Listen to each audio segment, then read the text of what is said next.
Hello student, आज हम class 7 chapter 2 प्राणियों में पोषण के प्रश्नोत्तर करेंगे और उस पर थोड़ी चर्चा करेंगे। तो शुरू करते हैं। पहला क्वेश्चन, उचित शब्दों द्वारा रिक्त स्थानों की पूर्ति कीजिए। यानी इसमें खाली स्थान में भरना है हमें। का है मानव पोषण के मुख्य चरण अंतर्ग्रहण, पाचन, अवशोषण, स्वांगीकरण एवं निष्कासन है। जैसा कि आप जानते हैं, अंतर्ग्रहण कहते हैं भोजन को लेना या खाना। पाचन हो गया भोजन का पचना, और पचने के बाद अवशोषण। आपको पता है छोटी आंत में पाचन की क्रिया पूर्ण हो जाती है, फिर भोजन जो है वो अवशोषित होता है। और अवशोषण के बाद है स्वांगीकरण। आपने पढ़ा है कि छोटी आंत में उंगली नुमा स्ट्रक्चर होते हैं जिसको विली कहते हैं। विली में रक्तवाहिकाएं होती हैं जो पचे हुए भोजन को अवशोषित कर लेती हैं और शरीर के विभिन्न भागों में पहुंचाया जाता है पचे हुए भोजन को। तो वो कहलाता है स्वांगीकरण। और निष्कासन यानी अपचित भोजन जो है वो शरीर से बाहर हो जाता है, वह है निष्कासन। लिखा है मानव शरीर की सबसे बड़ी ग्रंथि का नाम यकृत है। आपको पता है शरीर की सबसे बड़ी ग्रंथि है यकृत या लीवर। ग है अमाशय में हाइड्रोक्लोरिक अम्ल एवं पाचक रस का स्राव होता है जो भोजन पर क्रिया करते हैं। आपको पता है कि अमाशय में हाइड्रोक्लोरिक अम्ल निकलता है और बहुत सारे पाचक रस निकलते हैं जो कि भोजन पर क्रिया करके भोजन को पचाने में मदद करते हैं। घ है क्षुद्रांत की आंतरिक भित्ति पर उंगली के समान अनेक प्रवर्ध होते हैं जो दीर्घ रोम कहलाते हैं। छोटी आंत होती है, उसके अंदर की जो भित्ति है उस पे उंगली के तरह से स्ट्रक्चर होता है, संरचनाएं बनी होती हैं जिसको दीर्घ रोम या रसांकुर भी बोलते हैं इसको। च है अमीबा अपने भोजन का पाचन खाद्य धानी में करता है। आपको पता है कि अमीबा में जो पाचन है वो बहुत ही सरल तरीके से होता है और सारा काम जो है वो खाद्य धानी में होता है। क्वेश्चन नंबर 2, सत्य एवं असत्य कथनों को चिन्हित कीजिए। अब इसको हम करेंगे। पहला है मंड का पाचन अमाशय से प्रारंभ होता है। आपको पता है कि मंड का पाचन जो है वह मुंह से ही शुरू हो जाता है, इसलिए ये कथन गलत है। जीभ लाला ग्रंथि को भोजन के साथ मिलाने में सहायता करती है। लाला ग्रंथि जिससे लार निकलती है, तो जीभ का काम है भोजन को लार के साथ मिलाना। तो ये कथन सत्य है। ग है पित्ताशय में पित्त रस अस्थायी रूप से भंडारित होता है। आपको पता है पित्त रस जो है वो कहाँ से निकलता है? लीवर से निकलता है, यकृत से निकलता है और वहाँ से निकलकर एक थैलीनुमा स्ट्रक्चर होता है जिसको पित्ताशय बोलते हैं। इसमें ये पित्तरस जमा होता है अस्थायी रूप से। तो ये कथन सत्य है। घा है रूमिनेंट निगली हुई घास को अपने मुख में वापस लाकर धीरे धीरे चबाते रहते हैं। रूमिनेंट जैसे कि गाय, भैंस इत्यादि जब खाना खाते हैं तो वो जल्दी जल्दी अपने भोजन को निगल लेते हैं और वापस आराम से बैठकर वो धीरे धीरे करके सारे भोजन को फिर से मुंह में लाते हैं और चबाते रहते हैं, जिसको जुगाली करना बोलते हैं। आपको पता है ये बात। तो ये कथन भी सत्य है। आगे हम क्वेश्चन नंबर 3 में आते हैं। निम्न में से सही विकल्प पर सही का निशान लगाइए। क है वसा का पूर्ण रूपेण पाचन जिस अंग में होता है वह है अमाशय, मुख, क्षुद्रांत, बृहदांत्र। तो आपको पता है कि सभी चीज़ों का वसा हो या कार्बोहाइड्रेट हो या प्रोटीन हो, सबका पाचन जो है वो छोटी आंत में ही जाकर कंप्लीट होता है, इसीलिए इसमें हमने क्षुद्रांत में टिक लगा दिया। ख है जल का अवशोषण मुख्यतः जिस अंग के द्वारा होता है वह है अमाशय, ग्रसिका, क्षुद्रांत, बृहदांत। अब है भोजन का संपूर्ण पाचन क्षुद्रांत या छोटी आंत में हो जाता है। जो अपचित भोजन होते हैं सेमी सॉलिड फॉर्म में वो बृहदांत यानी बड़ी आंत में चले जाते हैं और उसमें से जल और खनिज लवण जो है वो बड़ी आंत में या बृहदांत में सोख लिया जाता है। इसीलिए इसका उत्तर होगा बृहदांत्र या बड़ी आंत। क्वेश्चन नंबर 4 है, मिलान कीजिए। अब इसमें कॉलम ए में है खाद्य घटक, कॉलम बी में है पाचन के उत्पाद। तो कौन सा खाद्य घटक पचने के बाद क्या बन जाता है, किस रूप में परिवर्तित होता है, इसमें सही सही हमें मिलान करना है। पहला है कार्बोहाइड्रेट्स। तो आपको पता है कि कार्बोहाइड्रेट्स जो है वो पचने के बाद शर्करा के फॉर्म में आ जाते हैं। मतलब जटिल रूप जो उनका कार्बोहाइड्रेट का होता है उससे पचकर सरलतम रूप शर्करा में आ जाते हैं। प्रोटीन जो है वो पचकर अपने सरल रूप एमिनो अम्ल में आ जाता है। वसा जो है वो पचने के बाद अंतिम रूप वसा अम्ल। क्वेश्चन नंबर 5, दीर्घरोम क्या है, वह कहाँ पाए जाते हैं एवं उनके कार्य क्या है। इसका आंसर है हमारी छोटी आंत या क्षुद्रांत की आंतरिक भित्ति पर उंगली नुमा संरचनाएं उभरी हुई होती हैं, जिन्हें दीर्घरोम या रसांकुर कहते हैं। आपको पता है कि हमारी जो छोटी आंत होती है उसकी अंदर की जो वॉल होती है, अंदर की जो दीवार होती है, उसमें काफ़ी सारी उंगली जैसी स्ट्रक्चर होती हैं। इन्हीं को हम दीर्घरोम या रसांकुर कहते हैं। ये पचे हुए भोजन के अवशोषण हेतु तल क्षेत्र को बढ़ा देते हैं। चूँकि जो पचा हुआ भोजन है वो इन्हीं के द्वारा बाकी अंगों में पहुंचता है, इसीलिए ज़्यादा से ज़्यादा पचे हुए भोजन का अवशोषण हो सके, इसके लिए ये जो सरफेस एरिया है, तल क्षेत्र है, उसको बढ़ा देते हैं। प्रत्येक दीर्घरोम में सूक्ष्म रुधिर वाहिकाओं का जाल फैला होता है, यानी काफ़ी सूक्ष्म खून की वाहिकाएं होती हैं इसमें, और ये यहाँ से भोजन का अवशोषण करती हैं और अवशोषित पदार्थ जो हैं इन्हीं रुधिर वाहिकाओं द्वारा शरीर के विभिन्न भागों में पहुँच जाते हैं। इस तरह से इनका काफ़ी इम्पोर्टेंट रोल है। क्वेश्चन नंबर 6 है, पित्त कहाँ निर्मित होता है, यह भोजन के किस घटक के पाचन में सहायता करता है। उत्तर है पित्त हमारे शरीर के लीवर या यकृत में निर्मित होता है। आपको पता है कि यकृत जो है वो पित्त का निर्माण करता है।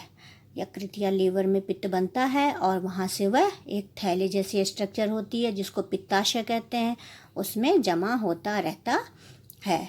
पित्त का बहुत ही इम्पोर्टेंट रोल है, यह वसा के पाचन में सहायता करता है। जो भी हम तेल, घी या वसा की और भी कोई चीज़ जो खाते हैं, ये सारे पाचन जो होते हैं पित्त की मदद से ही होते हैं। क्वेश्चन नंबर 7 है, उस कार्बोहाइड्रेट का नाम लिखिए जिनका पाचन रूमिनेंट द्वारा किया जाता है परंतु मानव द्वारा नहीं, इसका कारण बताएं। अब सेलुलोज वह कार्बोहाइड्रेट है जिसका पाचन रूमिनेंट द्वारा किया जाता है परंतु मानव द्वारा नहीं। हम कार्बोहाइड्रेट तो पचा सकते हैं लेकिन सेलुलोज को नहीं पचा सकते। आपको पता है कि जो घास जो होती है वो सेलुलोज उसमें काफ़ी प्रचुर मात्रा में होती है। तो इसका कारण क्या है कि क्यों हम पचा नहीं सकते और रूमिनेंट पचाते हैं, इसका उत्तर देखिए। रूमिनेंट जैसे गाय, भैंस, हिरन इत्यादि के आमाशय में रूमेन होता है जिसे प्रथम आमाशय भी कहते हैं। यहाँ सेलुलोज का पाचन करने वाले जीवाणु या बैक्टीरिया मौजूद होते हैं, इसलिए ये रूमिनेंट सेलुलोज का पाचन आसानी से कर लेते हैं। मनुष्य में ये बैक्टीरिया नहीं पाए जाते हैं, अतः मनुष्य सेलुलोज का पाचन नहीं कर सकता।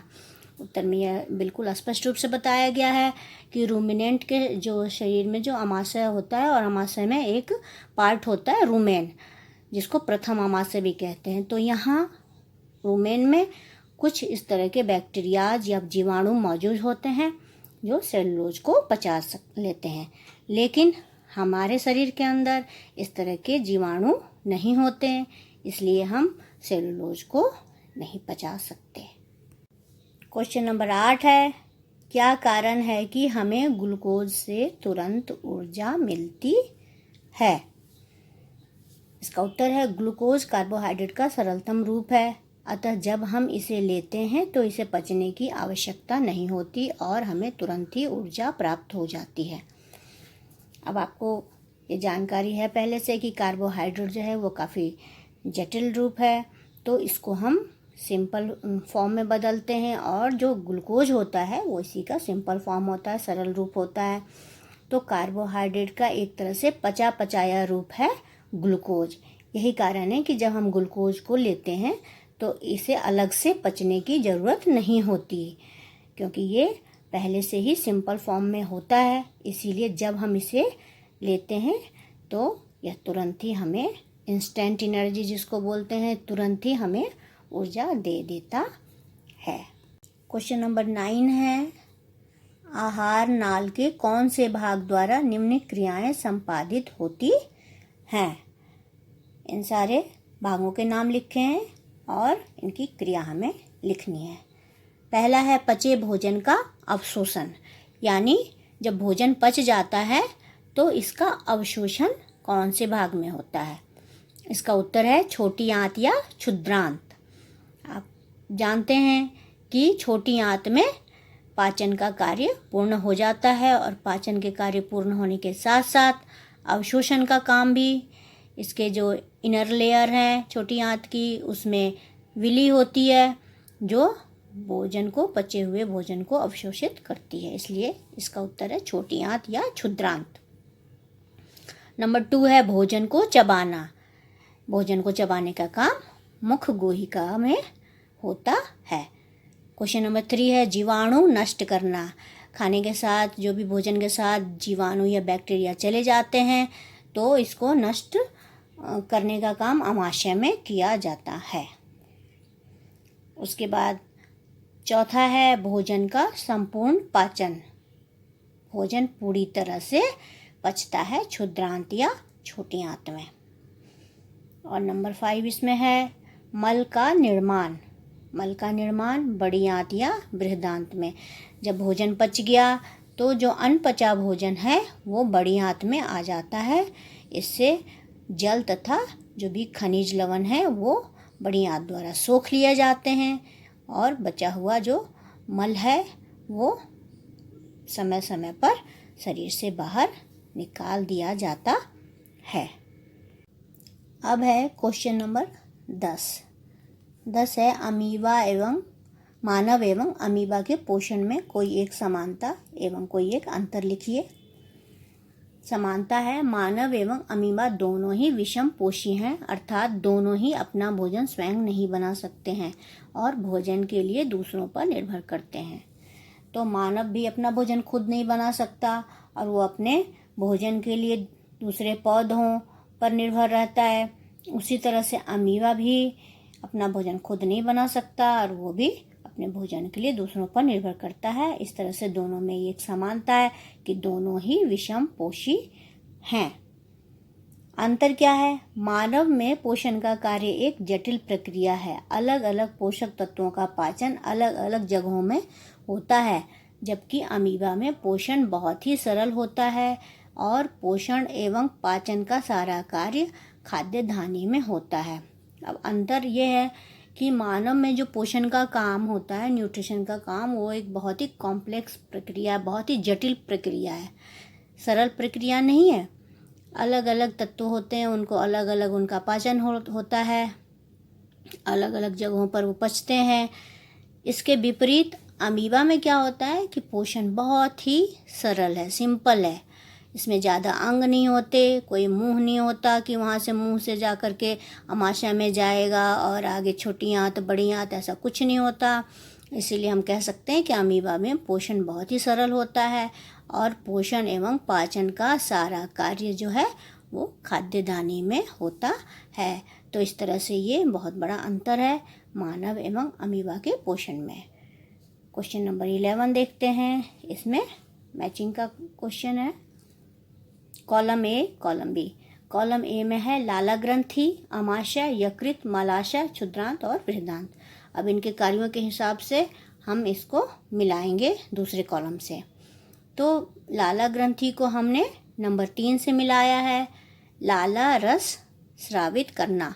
लाला ग्रंथि क्या करती है? लाला रस को स्रावित करती है, यानी सैलिवरी ग्लैंड कहते हैं इसको, लाला ग्रंथि को, और ये सैलिवा या लाला रस स्रावित करता है। ख है आमाशय। आमाशय अम्ल का निर्मोचन करना, यानी अमाशय से अम्ल निकलता है। ग है यकृत। यकृत को हमने पित्त रस का स्रवन, आपको जैसे कि जानकारी है आपको कि यकृत जो है वो पित्त बनाता है, पित्त रस बनाता है, इसलिए हमने ये ग को पित्त रस का स्रवन से मिला दिया है। ग है मलाशय। मलाशय को हमने दो जगह मिलाया है। एक तो नंबर 2 से मिलाया है, बिना पचे भोजन का भंडारण। जो भी भोजन पच जाता है वो तो छोटी आंत से विलाई के द्वारा जगह जगह चला जाता है, अंगों में चला जाता है, लेकिन जो अपचित भोजन है वो बड़ी आंत में जाता है और फिर मलाशय में इकट्ठा हो जाता है। इसलिए हमने इसको नंबर 2 से मिलाया और इसको लास्ट में नंबर 7 से भी मिलाया, मल त्याग। मलाशय को दोनों से मिला दिया है। क्षुद्रांत है च। क्षुद्रांत को हमने पाचन का पूरा होना, छोटी आंत में पाचन की प्रक्रिया पूरी हो जाती है, इसलिए हमने क्षुद्रांत को पाचन का पूरा होना से मिला दिया। और लास्ट है बृहदांत यानी बड़ी आंत। तो बड़ी आंत को हम मिलाएंगे जल का अवशोषण। बड़ी आंत में जल का अवशोषण होता है। अब हम 12 क्वेश्चन नंबर को इसके बाद डिस्कस करेंगे। पहले हम 13 देख लेते हैं। 13 है, क्या हम केवल हरी सब्जियों या घास का भोजन कर जीवन निर्वाह कर सकते हैं? चर्चा कीजिए। क्या मनुष्य जो है केवल हरी सब्जी और घास खाकर जिंदा रह सकता है? नहीं, हम केवल हरी सब्जियों या घास का भोजन कर जीवन निर्वाह नहीं कर सकते। घास में सेलुलोज नामक कार्बोहाइड्रेट होता है जिसे मनुष्य पचा नहीं सकता। मनुष्य को विभिन्न पोषक तत्वों जैसे कार्बोहाइड्रेट, प्रोटीन, वसा, विटामिन इत्यादि की आवश्यकता होती है।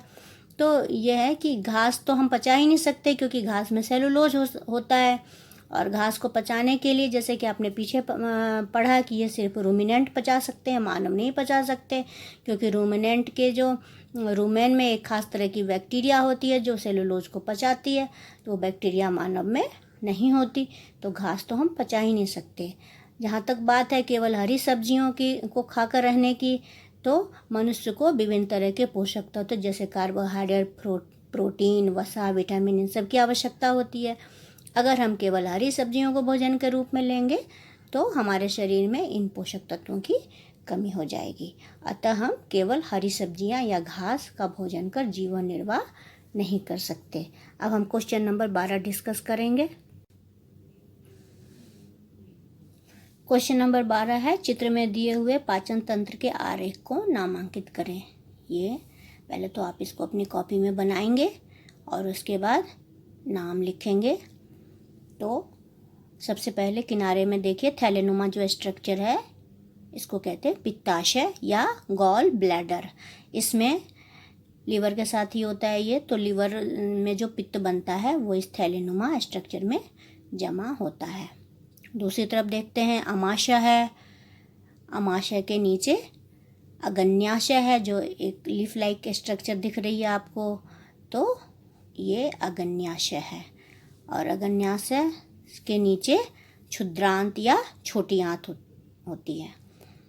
तो क्षुद्रांत में भोजन जो है वो पच जाता है, पूरी तरह से पचता है, और यहाँ से फिर अपचित भोजन जो है वो बृहदांत यानी बड़ी आंत में जाता है, और बड़ी आंत में जल और जो भी खनिज लवण होते हैं इसमें बाकी उनका अवशोषण हो जाता है। और वहाँ से देखिए फिर मलाशय या रेक्टम बोलते हैं इसको, तो मलाशय में ये मल के रूप में इकट्ठा हो जाते हैं अपचित भोजन, और उसके नीचे है गुदा या एनस, जिससे समय समय पर हमारे शरीर से मल बाहर आते हैं। इस तरह से हमारा पाचन की क्रिया जो हमारी होती है वो पूरी होती है। तो इस तरह से इस चैप्टर के सारे क्वेश्चन आंसर हमने डिस्कस किए।